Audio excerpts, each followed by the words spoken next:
अभी हम शेखावना मठ अहमर मजरिया के प्रांगण में जा रहा हूँ, जो कि आज 15 अगस्त स्वतंत्रता दिवस के शुभ अवसर पर यहाँ पर उपस्थित सभी शिक्षकों से मिलूँगा और इस स्कूल के विधि व्यवस्था के बारे में जानने की चेष्टा करूँगा कि आखिर में यहाँ की व्यवस्था क्या है, क्या कमियाँ हैं, किस प्रकार से यहाँ पे शिक्षा का माहौल है, क्या क्या कठिनाइयों का सामना करना पड़ता है।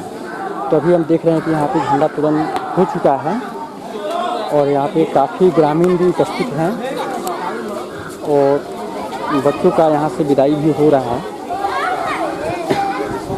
तो सबसे पहले हमारे गांव के अभिभावक हैं जो कि यहाँ उपस्थित है। बच्चों का विदाई तो हो गया, तो सबसे पहले मैं यहाँ निकल रहा हूँ अपने प्रधानाध्यापक के कार्यालय में और उनसे मैं जानने की चेष्टा करूँगा कि इस स्कूल का माहौल और आज का दिन कैसा रहा।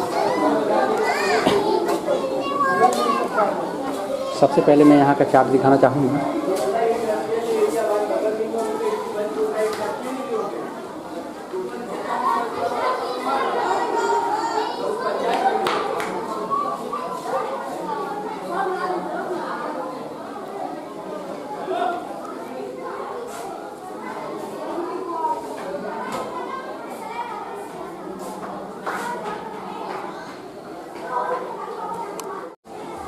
तो मैं अभी आप सभी दर्शकों से मैं मिलाना चाहूँगा इस स्कूल के प्रधानाध्यापक श्री जितेंद्र जी से, जो कि माननीय नीतीश कुमार जी जो कि उप मुख्यमंत्री बिहार सरकार जो हैं इन्होंने सम्मानित कर चुके हैं।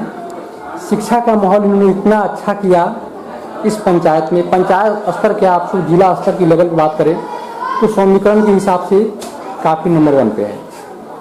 और मैं सबसे पहले सर का हार्दिक स्वागत है हमारे चैनल के माध्यम से, और मैं सर से जानना चाहूँगा कि आज का दिन यानी 15 अगस्त का दिन कैसा रहा।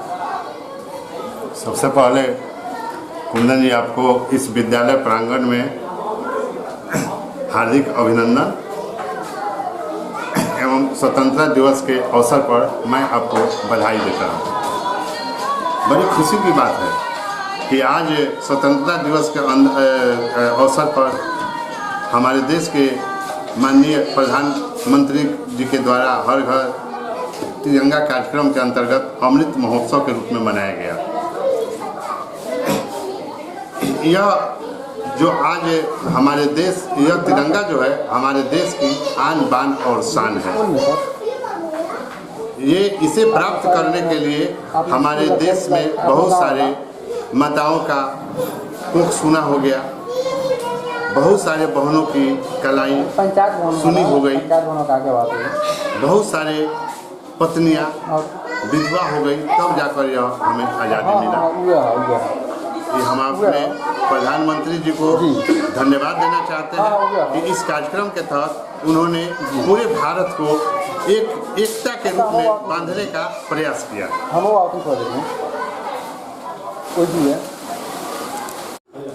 आपसे एक और सवाल सर, आज हमने स्कूल में देखा कि यहाँ पे बच्चे की उपस्थिति काफ़ी कमी दिखाई दी, यानी उसमें हम देख रहे हैं पहले के मामले में कुछ कम हमको ऐसा लगा, तो इसका कारण क्या है? जी, हमें भी बहुत दुख होता है कि विद्यालय में इतनी अच्छी व्यवस्था और पढ़ाई के बावजूद भी जो अभिभावक है वो अपने बच्चे को समय पर विद्यालय नहीं भेजते हैं। तरह तरह का बहाना अभिभावकों के द्वारा एवं बच्चों के द्वारा जो है किया जाता है। हम लोग अगर कोई होमवर्क दे देते हैं तो होमवर्क सुनाने के डर के से भी वो बच्चा जो है विद्यालय नहीं आना चाहता है। मेरे यहाँ प्रत्येक महीना मूल्यांकन जो है मासिक मूल्यांकन किया जाता है। मासिक मूल्यांकन में बड़ी दुख होता है देखकर कि शिक्षक इतना मेहनत करने के बाद भी बच्चे में बहुत ही कम प्रोग्रेस होता है। कोई बच्चा जो है 10 नंबर लाता है, कोई बच्चा जो है 20 नंबर लाता है, कोई बच्चा जो है 8 नंबर लाता है, बहुत सारे बच्चे शून्य लाते हैं। जब बच्चे को हम लोग थोड़ा सा पढ़ने के लिए प्रेरित करते हैं, थोड़ा सा दबाव डालते हैं, तो उनकी उपस्थिति कम हो जाती है। ये बहुत, इसके लिए जब तक अभिभावक जो है इस विद्यालय के पोषक क्षेत्र के अभिभावक इसके लिए जब तक जागरूक नहीं होंगे, तत्पर नहीं होंगे, तब तक हम लोग के लाख कोशिश के बाद भी विद्यालय की व्यवस्था में सुधार नहीं हो सकता है। इसलिए आपके भी माध्यम से, मैं आपके भी चैनल के माध्यम से, चूंकि आप मेरे छात्र भी रह चुके हैं, पूर्व में भी छात्र रह चुके हैं, मैं आपसे भी आग्रह करूंगा कि आप जो है कम से कम गांव में पोषक क्षेत्र के अभिभावकों को, हम लोग प्रयास करते हैं कि अभिभावक का मीटिंग करने के लिए, अभिभावक जो है विद्यालय में मीटिंग में भी उपस्थित नहीं होते हैं और अभिभावक के उपस्थित नहीं होने के कारण हम लोग प्रत्येक मूल्यांकन में बच्चे को यह निर्देश देते हैं कि आप अपने अभिभावक से हस्ताक्षर करा कर लाइएगा। बच्चा क्या करता है कि अभिभावक की जगह अपना ही हस्ताक्षर करा कर लाकर जो है जमा कर देता है। बहुत सारी कठिनाई है और आपसे यह आग्रह कर रहा हूँ कि आप भी जो है विद्यालय का पोषक क्षेत्र के जो भी अभिभावक है उसको थोड़ा सा। सर, इस स्कूल में कुल कितने क्लास हैं? 8 क्लासेस। 8। और टीचर कितने हैं? टीचर हैं 9। तो संभवतः ऐसा हो सकता है शिक्षा में कमी है कि शिक्षा में कमी है, शिक्षक में कमी है? देखिए, न शिक्षा में कमी है न शिक्षक में कमी है। कमी जब तक दोनों का अभिभावक, बच्चे, चूंकि मेरे यहाँ जो भी शिक्षक हैं वे सब कम से कम एमए है, बीए है, इससे क्वालिफिकेशन के मामले में इस शिक्षकों का कोई जोड़ नहीं है जो कि सरकारी विद्यालय में ही इस तरह के शिक्षक मिलते हैं। इसलिए मैं यह नहीं मानता हूं कि हमारे शिक्षक योग्य नहीं है। हमारे शिक्षक में काफी योग्यता है, मगर वो आपसी तालमेल जो है अभिभावक और शिक्षक और छात्र का तालमेल जो है, आपसी तालमेल के में थोड़ा सा अभाव दिखता है, जिसके चलते जो है यह स्थिति हो रही है। सर, तालमेल की जो बात कर रहे हैं कि तालमेल की व्यवस्था तो आपको करना है सर। जी, तालमेल की व्यवस्था के लिए हम लोग हर एक महीना या अभिभावक, चूंकि सैटरडे के दिन मैंने सभी वर्ग शिक्षक को यह कहा कि आप लोग के जो भी अभिभावक है वहाँ संपर्क करने का कोशिश किया जाए। बार बार हम लोग के यहाँ सूचना भी दिया जाता है, उसके बावजूद भी विद्यालय में जो है अभिभावक नहीं आते हैं। सर, एक और अभी मध्याह्न भोजन चल रहा है सर आपके स्कूल में। हर महीने में काफ़ी बच्चे उस समय तो खाना खाते काफ़ी आते हैं। जी जी। और उसमें ये भी देखा जाता है कि उस समय जनसंख्या काफ़ी ज़्यादा होती है। जी, शुक्रवार के दिन। हाँ, बृहस्पति और शुक्रवार ऐसा जो दिन, इसलिए शुक्रवार के दिन जो है बच्चों की संख्या ज़्यादा रहती है कि उस दिन अंडा जो है, हमारे मध्याह्न भोजन में अंडा भी दिया जाता है। उस दिन हम यह देखते हैं कि प्राइवेट स्कूल के भी बच्चे बहुत सारे इस विद्यालय में आ जाते हैं। हम लोग बार बार कहते हैं कि भाई आप लोग पढ़ने के लिए आइए, लगातार आइए, चूंकि आप विद्यालय में अगर उपस्थित नहीं होइएगा तो आज जो पढ़ाई हो चुकी है आप अनुपस्थित रहिएगा तो कल उसके विषय में समझ में नहीं आएगा। मगर इसके बाद भी वह जो है उसमें कोई सुधार नहीं हो रही है। हम लोग बार बार प्रयास कर रहे हैं, मेरे शिक्षक और मैं हमेशा जो है गांव में, मैं हमेशा अपने शिक्षक को गांव में विद्यालय पोषक क्षेत्र में छात्र उपस्थिति के लिए हमेशा भेजते रहता हूं। जाते हैं 2 दिन 3 दिन प्रयास करते हैं, कुछ संख्या होती है और उसके बाद फिर वही स्थिति हो जाती है। अच्छा सर, एक और चीज़ बताइए, आपके स्कूल में एक आनंदशाला का हमने नाम सुना हुआ है जी कि, और यहाँ की परिवार जो कि काफ़ी आपने उसके लिए कड़ी मेहनत किया है और उसको बना के रखा है। तो मैं आपसे देखना और सुनना भी चाहता हूँ ताकि इसी हमको दिखाएं और बताएं कि किस प्रकार आपने व्यवस्था किया है और उसमें आपने उसको लाने के लिए क्या आपका योगदान क्या रहा उसमें? लाने के लिए यह योगदान रहा कि पहले मैं चलिए आपको आनंदशाला दिखा दूं और उसमें एक स्मार्ट क्लास बना हुआ है। उसके बाद मैं आपको यह कैसे आया उसके बारे में बताऊंगा।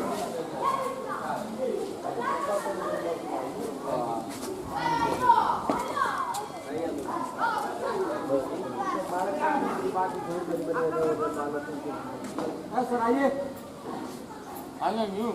आइए।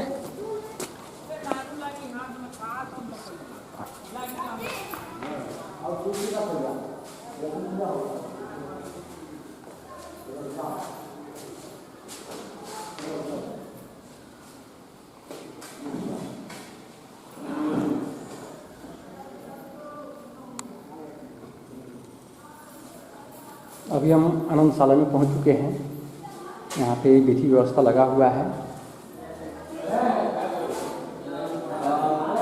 व्यवस्था बहुत अच्छा है सर। ये कब लगा सर? ये आपको पिछले वर्ष 2021 में लगा। यह समग्र शिक्षा की एक राशि आती है हम लोग विद्यालय में, तो उस पैसे से यह जो है मैं स्मार्ट टीवी और आनंदशाला की व्यवस्था किया। क्योंकि आज जो है युग जो है टेक्निकल की युग है, तो मैंने यह सोचा कि मेरे भी बच्चे जो है प्राइवेट स्कूल के जैसे इस आनंद स्मार्ट क्लास के माध्यम से उन लोग को भी पढ़ाई किया जाए। इसके लिए हमारे सभी शिक्षक जो है सहयोग करते हैं। सभी क्लास के बच्चे, एक एक क्लास के बच्चे को यहाँ लाया जाता है और उनको जो है जो भी टॉपिक पढ़ाया जाता है वो स्मार्ट क्लास के द्वारा इसकी भी शिक्षा दी जाती है। मतलब इसमें विधि व्यवस्था जो है डायरेक्ट यूट्यूब के माध्यम से देखा जाता है या यूट्यूब के माध्यम से, यूट्यूब की शिक्षा? हाँ, यूट्यूब के माध्यम से जो भी है, चूँकि एक प्लान भी है हम लोग के यहाँ, तो यूट्यूब के माध्यम से हम लोग जो भी चैप्टर पढ़ना रहता है उस चैप्टर को टीवी में ऑन करके और उसको दिखाया जाता है, सर्च करके दिखाया जाता है और वो चैप्टर बहुत ही बेहतरीन ढंग से जो है इसमें बताया जाता है और फिर इसके बाद क्लास में उसी टॉपिक पर फिर जो है डिस्कस किया जाता है। तो ये सर इसमें कौन क्लास के आते हैं बच्चे? समग्र शिक्षा की क्लास। नहीं, ये बच्चे कौन क्लास के आते हैं? ये बच्चे जो है आपको 8, 6, 7 और पहला, दूसरा, तीसरा के भी बच्चे जो है, चूँकि उन लोग को जो है रैम्स के माध्यम से, चूँकि उन लोग को मज़ा आता है और थोड़ा उसमें जो है ABCD या ये जो है बहुत अच्छा तरह से पढ़ाया जाता है, तो वो माध्यम बहुत आनंद से वो बच्चे जो है पढ़ते हैं। इस स्कूल में डांस की क्लास वैसे अभी है नहीं, उसके शिक्षक नहीं है सर? नहीं सर, शिक्षक तो नहीं है। ये स्कूल की दुर्भाग्य है, न यहाँ मैथ के टीचर है न यहाँ साइंस के टीचर है। तो वैसा कुछ व्यवस्था किया जाए अपने स्तर से ताकि स्कूल का कम से कम नाम ऊंचा हो। हालांकि तो नाम तो है काफ़ी, लेकिन कम से कम आपका योगदान है इसमें और काफ़ी हम खुश हैं इस चीज़ को देखते हुए। काश हम लोग समय ऐसा होता, लेकिन नहीं है, दुर्भाग्य हम लोग का साहब उस समय नहीं था। लेकिन अभी जो व्यवस्था है सर उस हिसाब से कंफर्म किया जाए। और सर पर्यावरण का हमको थोड़ा दिखाइए। किचन गार्डन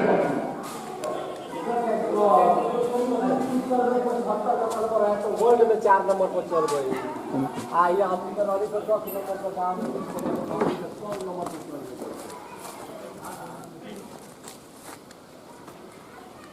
ये सर आपका किचन गार्डन है? किचन गार्डन है सर। इसको आपका मकसद क्या है इस मतलब ये लगाने से? ये मकसद ये है कि बच्चे को पर्यावरण के प्रति थोड़ा जागरूक किया जाए, इनको जो है समझ हो पर्यावरण के प्रति, जो है कि हमको जो है पेड़ पौधे की रक्षा कैसे करनी चाहिए। और इससे क्योंकि एक विद्यालय में जो गंदगी था, किचन गार्डन के माध्यम से यह भी हम देखें कि भाई बहुत सारा इधर बच्चे जो इधर उधर गंदा करते थे, तो कम से कम किचन गार्डन लगा देने से वो गंदगी समाप्त हो गया और सफाई पर जो है बच्चे जो है ध्यान देते हैं। या जो है किचन गार्डन बच्चे के द्वारा ही और शिक्षक के द्वारा जो है इसमें हमेशा इसका देख रेख किया जाता है। इसमें सर काफ़ी बेहतरीन ढंग से मक्का भी लगाया गया है सर? जी, मक्का भी लगाया गया। आपको मैं दिखाना चाहूँगा, यहाँ पे चारों तरफ हरियाली हरियाली है। एक साइड में मक्का है, मूली है, ये बोड़ी है, उसके बाद में भिंडी यहाँ पे है, केला का पेड़ है और कई प्रकार के पुष्प भी हैं और पेड़ भी कई तरह का है। सर एक और चीज़, ये जो इसमें जो भी आपका उपज होता है, पैदावार जो होते हैं, जैसे भिंडी हो गया, साग हो गए, तो इसका प्रयोग कहाँ किया जाता है? प्रयोग जो है मध्याह्न भोजन जो बनता है उसमें जो है ताज़ा चूँकि साग सब्जी का प्रयोग हम लोग करते हैं। और सबसे बड़ी बात है कि इसमें जैविक खाद का प्रयोग नहीं किया जाए, यह एकदम जैविक है, जिसके चलते जो है पोषण इसमें बहुत ज़्यादा पाया जाता है। बिल्कुल बिल्कुल। मैं दिखाना चाहूँगा यहाँ पे पेड़ सर लगा हुआ है काफ़ी। ये कौन कौन सा पेड़ है? ये तो सागवान का है। सागवान है, बहुत सारे हैं। पर्यावरण के मामले में कहीं किसी प्रकार से कोई कोताही नहीं है। एक शिक्षा व्यवस्था संभल जाए, बस यही हम कामना करेंगे।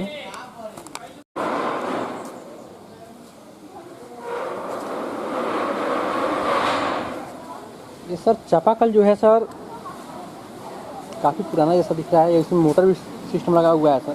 मोटर। ये कितना फीट है? ये लगभग 175 फीट। 175 फीट। सर एक और चीज़ हम देखते हैं कि स्कूल में कभी जैसे पोषाहार का पैसा आ जाए या स्टाइपेंड जैसा होता है, तो उसमें काफ़ी लोग आते हैं गांव का। इसमें बहुत से काफ़ी लोग इसमें स्कूल की ओर आकर्षित होते हैं। तो इसका क्या कारण है, क्यों आते हैं? नहीं, मतलब जैसे पहले जैसे हम लोग के यहाँ जब कोविड का समय था, तो उस समय जो है चावल का वितरण किया जाता था। जी। तो उसमें सरकार के द्वारा कभी पॉलिसी की जाती थी, कभी 75% जो बच्चे आ रहे हैं उनको दिया जाए, कभी यह था कि 100% बच्चे दिया जाए। चूँकि कोविड में विद्यालय बंद था तो 100% जो है बच्चे को दिया जाता था। तो उसमें थोड़ा सा आवंटन का कभी कभी अगर उस तरह की कमी हो जाती थी गवर्नमेंट की तरफ से, कोई 75%, कभी 100%, तो इसके चलते होता था। अब जो है इस विद्यालय के द्वारा जो है अब न छात्रवृत्ति और पोशाक की जो पैसा है यह जो है डायरेक्ट डीबीटी के माध्यम से यह गवर्नमेंट के द्वारा जो भेजी जाती है। हम लोग सिर्फ सूची देते हैं विद्यालय में, 75% उपस्थित बच्चों की सूची दिया जाता है। अब वो हम लोग के माध्यम से नहीं होता था, होता है, इसलिए अब वो भी समस्या अब धीरे धीरे समाप्त हो रही उपस्थिति के अनुसार से हो रहा है। उपस्थिति के अनुसार से होता है। और जिनका उपस्थिति कम होगा तो उनको तो नहीं मिलेगा। तो उनको तो चूंकि हम लोग सूची दे देते हैं, अब गवर्नमेंट जो तो उनका गार्जियन निर्णय आते करे, होंगे तो आपको तो कुछ ना कुछ तो कहते तो होंगे उन लोग को कि यही कहते हैं, हमको कहते हैं कि भाई आप बच्चे को भेजिए, आप अपने बच्चे को उपस्थिति ऐसा देख कहीं लीजिए। मिला हो कि जिसके चलते विवाद हो गया हो गांव में? नहीं, वैसा तो विवाद तो नहीं मैंने सुनने के लिए मिलता है, चूंकि उस तरह के बहुत कम ही लोग उस तरह के आते हैं, क्योंकि वो जानते हैं कि हम बच्चे को कहाँ पढ़ा रहे हैं।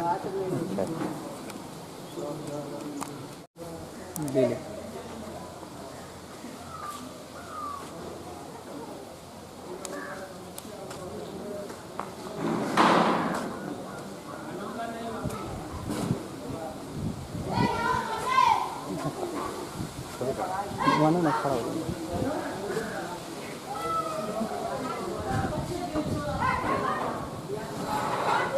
सर, इस स्कूल में आपका शिक्षा के प्रति नेक्स्ट टाइम में आपका योगदान क्या रहेगा? आप क्या करना चाहेंगे, इसमें बदलाव क्या होना होगा? बदलाव तो मैं यह चाहता हूं कि सबसे पहले तो जो पोशाक में सभी बच्चे इस विद्यालय में आए, और टाई बेल्ट की व्यवस्था मैं करना चाहता हूं।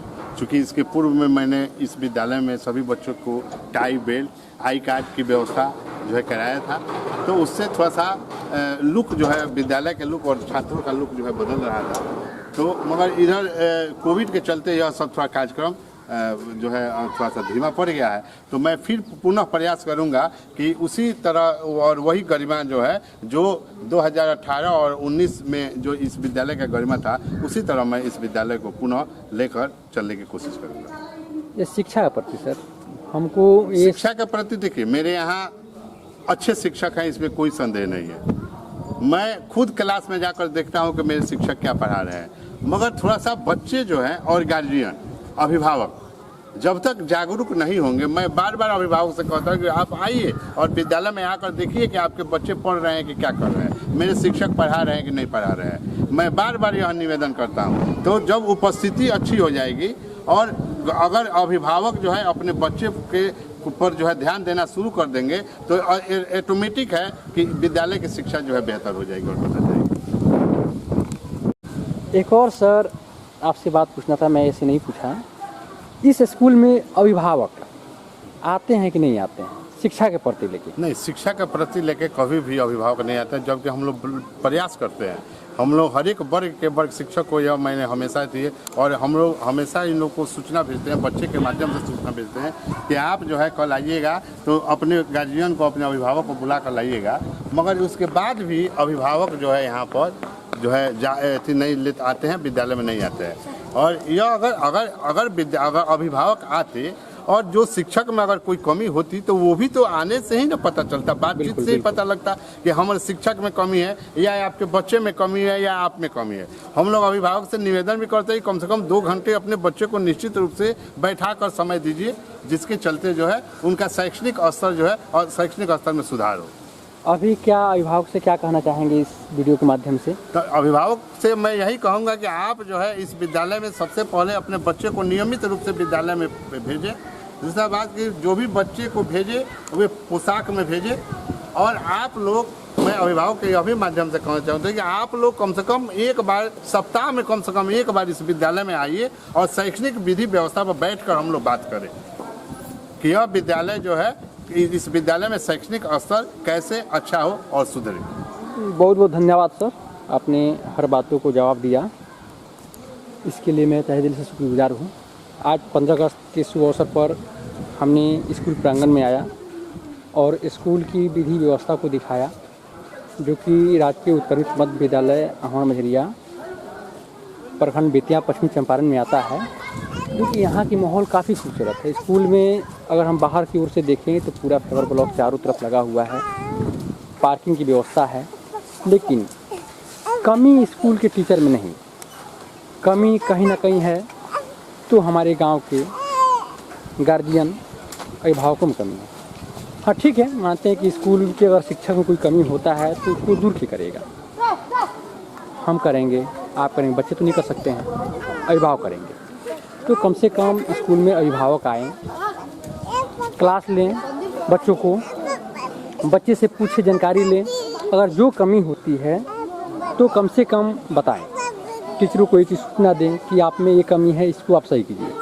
तो जब तक हम और आप अभिभावक नहीं पूछेंगे, नहीं खोजेंगे, नहीं देखेंगे तो स्कूल का सुधार कैसे होगा, स्कूल विकास कैसे करेगा। इस स्कूल में काफ़ी लोग जो हैं आते हैं, जिस समय यहाँ पे मध्याह्न भोजन का होता है, शुक्रवार को है, बृहस्पतिवार को है, उसके बाद में जैसे कि स्टाइपन का जो पैसा वैसा मिलता है उस समय में आते हैं। अगर वो चीज़ अदा करते यहाँ की शिक्षा व्यवस्था को लेकर के उस समय में आते तो काफ़ी कुछ अच्छा लगता। यहाँ पे हमारे गांव के अभिभावक भी आए हुए हैं, उनसे मैं आज जानना चाहूँगा कि स्कूल के बारे में इनके मन में क्या विचार है। तो सबसे पहले नमस्कार सर। नमस्कार। स्वागत है आपको हमारे इस चैनल के माध्यम से। बहुत खुशी तब लगता है कि जब कोई प्रोग्राम होता है तो उसमें हमारे गांव के कुछ गार्जियन अभिभावक आते हैं। इसके विषय में आप क्या कहना चाहेंगे? हम तो यही कहना चाहेंगे, कुछ लोग आते हैं, सभी लोगों को यहाँ पर आना चाहिए और स्कूल के विषय में सभी लोगों को दिशा निर्देश देना चाहिए। क्या कारण है कि हमारे आपके अपने गांव के लोग शिक्षा के प्रति स्कूल में पूछने और खोजने नहीं आते हैं? क्योंकि उन लोगों के पास खुद शिक्षा नहीं है तो पूछने किस लिए आएंगे। उनको रोजी रोजगार से मतलब नहीं है, देश और गांव समाज की उन्नति से मतलब नहीं है, इसीलिए वो नहीं आते हैं। गांव में ये क्यों कहा जाता है कि यहाँ की शिक्षा व्यवस्था में कमी है, यहाँ पढ़ाई अच्छी नहीं होती है, अपने बच्चों को प्राइवेट में डालते हैं? नहीं, सरकार तो बहुत खर्चा कर रहा है इसके ऊपर, लेकिन हम लोग समाज के लोग इस पर जागरूक नहीं है, अभिभावक पर जागरूक नहीं है। वो सरकार प्राइवेट स्कूल में तो बहुत खर्चा करेंगे, लेकिन यहाँ पर देखने भी नहीं आएंगे कि यहाँ क्या हो रहा है, नहीं हो रहा है। खाली हम लोग टीचर का ही दोष देते रहते हैं, अपना दोष कोई नहीं स्वीकार करता है। इस पर सुधार करने की आवश्यकता है। इसमें बहुत ज़्यादा सुधार करने की आवश्यकता है। हमें सभी अभिभावकों को जागरूक होना पड़ेगा, तभी सरकारी स्कूल का विकास हो। अच्छा, आपका बच्चा यहाँ पढ़ता है कि? हमारा बच्चा यहाँ से अमुआ पास करके पढ़ने चला गया है। अच्छा, यहीं से पढ़ा है? हाँ। बहुत ऐसे अभिभावक हैं जो कि अपने बच्चे को प्राइवेट में डालने। हमारा बच्चा तो बहुत अच्छा था, सर लोग भी कहते थे कि अच्छा था, कि हम लोग बच्चे के प्रति रुझान था हमारा कि हमारा बच्चा सरकारी में पढ़ के अच्छा पढ़े, इसलिए अच्छा है और अच्छा था। अभी आते होंगे स्कूल में? आए जाते हैं, हम अभी बहुत बार अभी गया हूँ, अभी नाम लिखाए हुए 2 महीना हुआ, कम से कम 5 बार गया हूँ। कम से कम स्कूल की विधि व्यवस्था के लिए ग्रामीण जनता को, यहाँ के अभिभावकों को आना चाहिए। कम से कम अपने बच्चे को क्रियाकलाप के बारे में, शैक्षणिक योग्यता के बारे में कम जानकारी ले आकर के कि हमारा बच्चा आखिर कैसा है। अभी 20 नंबर 10 नंबर मैंने देखा, किन नंबर मिल रहा है? 100 नंबर में 20 नंबर 30 नंबर आ रहे हैं। तो अभिभावक और जागरूक नहीं होंगे तो कहाँ से आएगा। चलिए, बहुत बहुत धन्यवाद आपका। धन्यवाद।